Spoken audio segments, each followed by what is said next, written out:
अभी आजकल हम देख रहे हैं चूँकि अभी डिजिटल एरा है और बहुत सारे कंटेंट रिचुअल्स को लेके बहुत सारे वायरल होते हैं। ऐसा करने से ऐसा होगा, ये पद्धति है, ये करना चाहिए।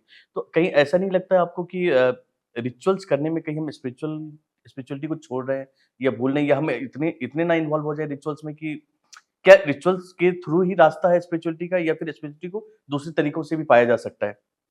देखिए, आध्यात्मिक शब्द ही अपने आप में जी। अपने अर्थ को बयान करता है। हाँ।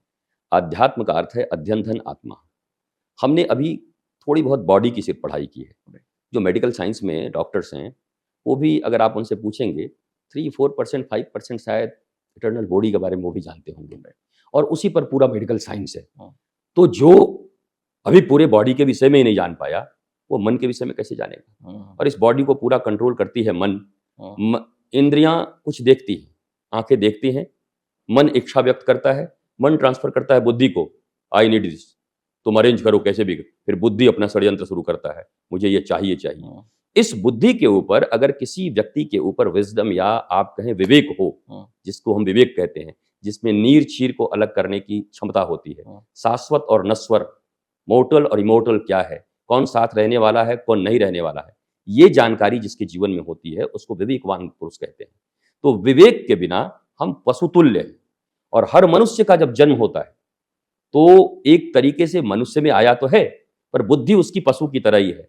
जब उसको हम 16 संस्कारों से संस्कारित करते हैं, हमारे सनातन धर्म में 16 संस्कार हैं, गर्भाधान से लेकर के जब पति पत्नी मिलने जा रहे हैं, विवाह होने जा रहा है, विवाह एक संस्कार है, पर हमारे यहाँ विवाह इवेंट बना दिए गए। True. गर्भाधान एक संस्कार है जिसको हम यज्ञ मानते हैं, जी। उसको भी हमने इवेंट बना दिया है। अब सब कुछ इवेंट बन गए। किसी चीज के पीछे छिपे साइंस से हमारा कोई मतलब नहीं है। हम रिचुअल्स के पीछे, और वो भी अंध रिचुअल्स जिनको हम जानते भी नहीं, जी। उसके पीछे इतने दीवाने हो गए कि हमने कभी खोज का प्रयत्न ही नहीं किया, जानने का प्रयत्न ही नहीं किया। And everybody in this world, सभी लोग यही चाहते हैं, बाप बड़ा ना भैया, सबसे बड़ा रुपया। जो बता रहा है वो भी यही चाह रहा है, जो सुनने आया उसको भी वही चाहिए। तो कहते हैं अंधा गुरु बहरा चेला, मांगे गुड़ तो देवे ढेला। गुरु भी अंधा, चेला भी बहरा, इन दोनों में से किसी का मंगल हो नहीं सकता।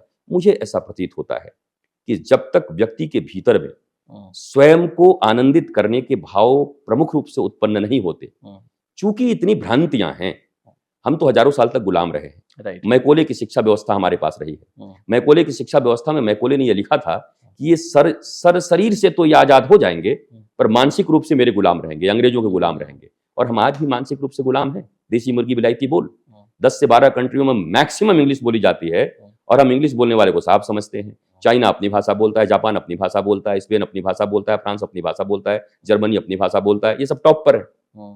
चाहे इनका इकोनॉमी देखो आप, चाहे इनकी लिटरेसी देखो, ये सब टॉप पर है। राइट। ये अपनी भाषा बोल करके टॉप पर हैं। पता नहीं हमें किसने सिखा दिया कि अंग्रेजी बोलोगे तो टॉप पे चले जाओगे। मेरा ऐसा मानना है कि अंग्रेज का कोई बच्चा इंग्लैंड में बैठ करके अगर हिंदी नहीं बोल पाता शुद्ध, तो ये शर्म का विषय नहीं है। हे मैन, कहाँ जाटा, क्या खाता, वो ऐसे ही बोलेगा क्योंकि वो उनकी भाषा नहीं है, मदर लैंग्वेज नहीं है। परंतु अगर वो इंग्लिश ना बोले तो उसके लिए वो शर्म का विषय है, क्योंकि उसका मदर टंग है। वैसे ही भारत में रह करके अगर कोई व्यक्ति अंग्रेजी ठीक से नहीं बोल पाता है, तो ये इसके लिए शर्म का विषय नहीं होना चाहिए, बल्कि वो हिंदी और अपने रीजनल लैंग्वेज, मातृ लैंग्वेज को न बोल पाए तो ये इसके लिए शर्म का विषय होना चाहिए। ये भारतीयों को समझ में आना होगा।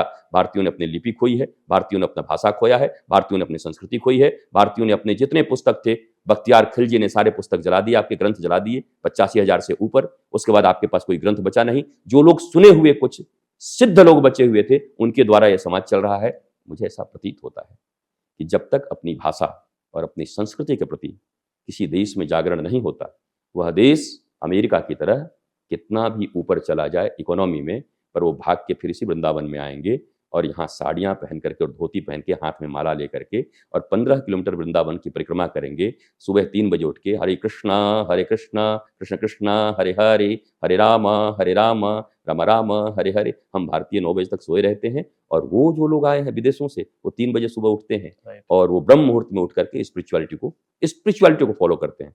रिचुअल्स कितना फॉलो करते हैं ये जरूरी नहीं है, आप स्पिरिचुअल हैं कि नहीं। स्पिरिट मतलब होता है आह्लाद, आनंद, उत्साह।